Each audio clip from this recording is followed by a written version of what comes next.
More than 3 million people in the UK own their property on a leasehold basis.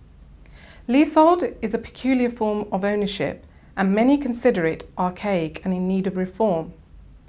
However, with the increased need of housing and the high density development within the cities, leasehold is set to increase. My name is Shilpa Mauthurdas, and as a partner specialising in property litigation, I'm all too familiar with the issues that can arise with leasehold properties. As a leaseholder, it is likely that you will have a mortgage, but will also have to pay ground rent and service charges. You will also have a lease, which will set out your rights and responsibilities, and also the rights and responsibilities of the landlord. Understanding your lease can often be difficult, but it is important that you have read and understood your lease. It is important that you understand who is responsible for the repairs and whether you need your landlord's consent. The reason why this is important is because if you breach the terms of your lease, you could ultimately lose your home.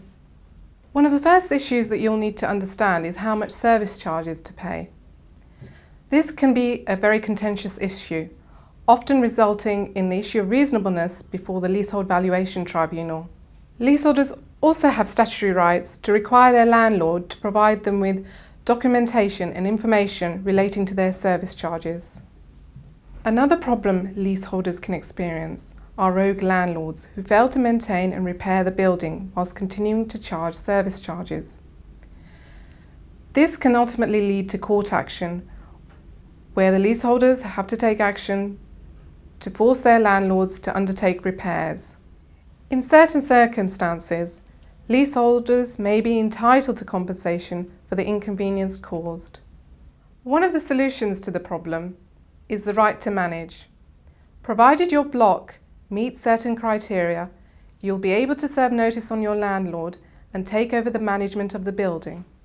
The ultimate solution to the problem is for the leaseholders to get together and purchase their freehold.